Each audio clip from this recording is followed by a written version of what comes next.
This video is going to show you how to take a photo and edit that photo for your reference image for your artwork for Art 1. So we're going to first start by just looking for an artwork. I actually already have one found, but I'm just going to pretend like I'm looking for a new one. So I was looking for poppies or like poppy fields. I thought that would be kind of a fun thing to recreate in oil pastel. So if you look under images here, it'll obviously, like Google Images will give you lots of different choices here. Now you want to choose something that's going to be interesting for you to draw and to essentially add color to. You're also going to edit this, so just be aware of that. You want it to be complex enough that it's going to take you enough time. Like it should take you at least a week to do this whole project. If you finish in like a day, it's probably not complex enough. So, think about that too, that if it's just like one flower, maybe that's not complex enough. Maybe you need to do more than one flower. This is actually the image that I found. So if you find an image, go ahead and click on it and it should give you the dimensions. So right here, it says 1244 by 1394. That's pretty big. I would say anything over 1,000 pixels is going to be a good place to be. But if you are struggling to find an image that's big enough, like this one, oh, that one's pretty good. Some of them will say like, 600 by 300 or something. That's going to be too small. So if you're struggling to find an image that'll fit, if you click on, it doesn't freeze on me here. There we go. Woo. If we go to tools and then click size, just choose large. Now you know that all of these are going to be good options for you to choose from for this project. So you want a nice large image. Another alternative is to go to a resource called pixabay.org or .com. And here you can find all sorts of different royalty-free images. So if I type in poppies here, all of these images are, for the most part, going to be high quality, like solid images, right? So if I click on this, it's going to be a nice big image, and then I can simply go to free download. It's free to use. You just click download, and it will go automatically to your downloads. So once you find your image, you're going to save it, download it. So you either will right click, say save image as, or if you're on Pixabay, you can also click on the free download. So if you're in like the Google image search, if you find one, for example, you right click, and then in the Chromebook, it's 2 fingers. So you tap 2 fingers on the trackpad, say save image as, and then you should be able to save it. Now this is a good example actually. So it says WebP file. This is technically not a valid image file. So you're going to need to find a JPEG. That one just happens to not be correct. Let's see if I can find a different one. I don't know. I'm going to choose one with a little higher quality than that. Right click, save image as. It keeps saying WebP. See if I can find one that actually isn't. Oh no, unless I have something set up funny. Let me see here. I wonder if I have something selected that I didn't want. Let's go to just any size again. Woo. It should say image file. Let's see here. Okay, there we go. So like JPEG image, perfect. That's what we're looking for. We just want to make sure it's a correct image file. Okay, from here, you're going to go to Photopea. So once you have your image, we're going to go to Photopea. If you have me for graphic design, then this is going to seem like old hat to you. But if you haven't, this is kind of like a little preview as to some of the things we do in that class. So once you get to photopea.com, we're going to just click on open from computer, and you're going to find your downloaded image.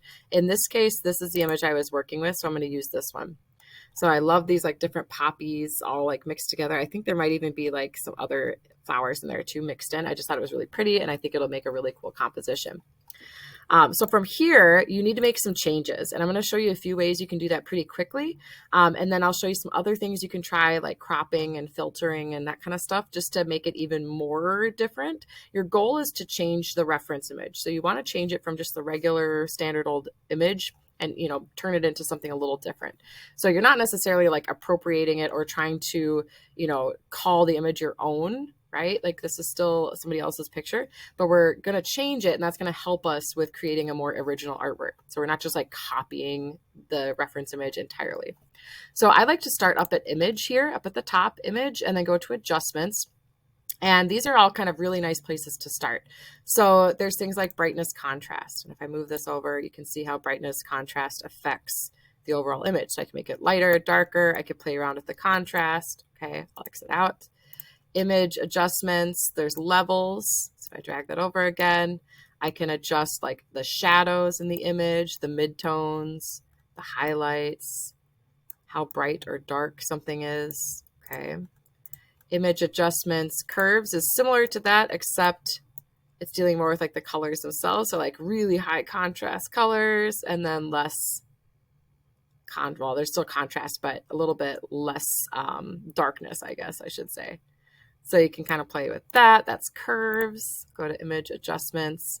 You can do exposure too. That's similar to brightness contrast. Hue saturation is one of my favorites, and I actually chose this for my example. And that's where you can really like change the colors and have some fun with that. Saturation is how saturated that color is. So if you bump that up, it can be like really highly saturated. Maybe that's what you're going for in your final work. There's nothing wrong with that. If I drop saturation down, it's going to be the reverse of that. It actually turns it black and white. Black and white is an option for you, though I would recommend probably at least having one other color in there, just because, especially with white, white oil pastel tends to run out pretty quickly. So it's not a bad idea to have some color in there just so you don't run out, and to, you know, make it a little more interesting maybe. But black and white technically is allowed. And then we have lightness, which is just basically all the way down goes dark, all the way up goes white. Obviously you don't want to go all the way up, but you know, if I go with something like this, it could just be a little more muted or something. Otherwise, you know, I could drop it down like that. I believe I changed mine to kind of this color scheme. I wanted more like some pinks and oranges in there. And then I actually bumped the saturation up a little bit. And I'm going to bring that lightness back to 0, which is where it started. Okay, I'll click OK. All right. I can still play around with image adjustments for like color balance. So here's where I can kind of tweak like the cyans and the reds, the yellows, the blues, the magentas and greens. You can still kind of play around with colors that way as well. Image adjustments, again, I can turn things black and white. You can invert the colors. So that's just literally inverting the colors, like the colors across from each other on the color wheel. Posterizing. So if you want to kind of make an interesting effect on there, kind of play around with that. Let's see some other ones. For the most part, the rest of these, I don't think you're going to be messing with too much. Like threshold, you probably wouldn't be messing with too much anyways. Now from here, you can also think about cropping, like the shape of your paper as well. So you're going to have to kind of consider that if you need to crop it or not. So if the shape of your paper is square, you know, you maybe would want to crop it to a square. The crop tool is right over on the left-hand side. So crop, and then you can simply, you know, click and drag, which I kind of actually want to drag it this way, I think. So if I wanted it more of a square, something approximately, and you can kind of see, as you can see, I'm holding the mouse. If you look at the mouse pointer and you look at the measurements up at the top there, like 1244 pixels by 1199, that's going to give you like the approximate measurements. So I'm going to get as close as I can to a square. It might not be totally perfect. That's good enough, I think. And I'll hit enter on the keyboard. So there's my square. Great. So now it's been cropped to a square if I'm using square paper. The other thing that you can try is filters. So if I go to filter and then filter gallery, this is kind of a fun thing that allows you to play around with different filter effects. So again, kind of fun. You can really have some fun with the colors, the effects. So maybe you don't want to be like super realistic and you want it to be a little more blurry or blobby. This is a great way to kind of visualize that. Same with like the cutout here. It's almost like paper cutouts, and you can kind of play around with the levels here too. So like if you want it more simplified or more complex, you can play around with the settings for each one. So I'll just kind of click through a few of these. You can explore them on your own. I encourage you to do that on your own. It uses up a lot of memory on the computer, so it kind of lags while I'm recording. So I'm not going to spend too much time doing this, but it gives you an idea of some of the options you have.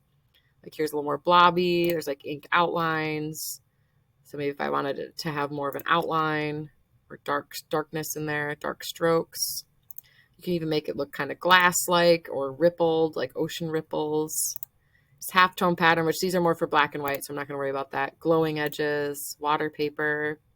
I can add a texture to it if I want to. I can make it look kind of like stained glass. Just lots of cool options. Now some other filters as well. If we click on the word filter, all of these are filters. So there's 3D, blur, distort, noise, pixelate. You know, for example, let's say I want to make this look like pointillism, which is like little dots used to create the work. There's some pointillism. Now you'll notice there's kind of some yellow in the background, and that color is coming from the color that I have selected actually right over here. So you see the colors there? So if I change those colors, I'll just change this one to black. I might change this one to white. If I go to filter and then pixelate and choose pointilize, again, now it's got a white background.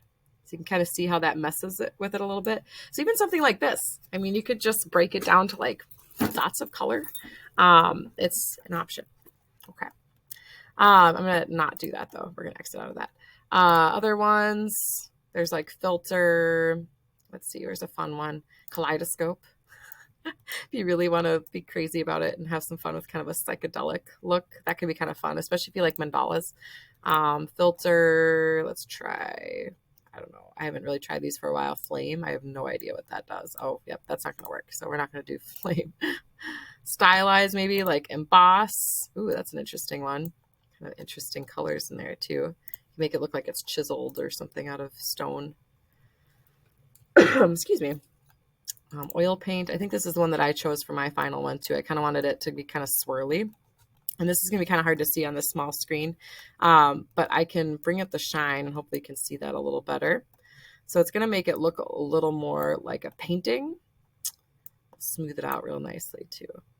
So it's kind of like airy, and I don't know, you can almost see like the brushwork in there too. Let me see if I can increase that size a little bit. Yeah, there we go. So the scale of the brushwork. And then I can click OK. And so if I'm happy with that, like once you're happy with your changed image, and again, it should be different from the original image, you're going to go to File, Export As, and you're going to export it as either a PNG or a JPG. So those are your two options. Doesn't really matter which one. The PNG is just a little bit higher quality. Then when you go to Google Classroom, you're going to upload both images, both the original and the new one. So here's my old one. Or not, that's not my old one. I'm going to open up my old one again. So here's my old one, this one, and then here's my new one. So you can see like this is definitely a change. There's a lot that has changed from this one to this one. Now, if you want to do a lot more like more advanced editing and like copy and paste images and like create your own composition, like that's fine with me. If you want to like go a step further with the actual editing process, that's fine. But this is basically what I'm expecting of you. So on Google Classroom, you should have your original image uploaded and then your changed or edited image uploaded. And then you'll be ready to get your paper and start drawing out your design in pencil first. Then you'll go in and grab your oil pastels and start adding the oil pastels on your paper. And that's it. So if you have any questions at all, feel free to ask at any time. Otherwise, I hope you have fun with this and enjoy editing your photo for your oil pastel paint.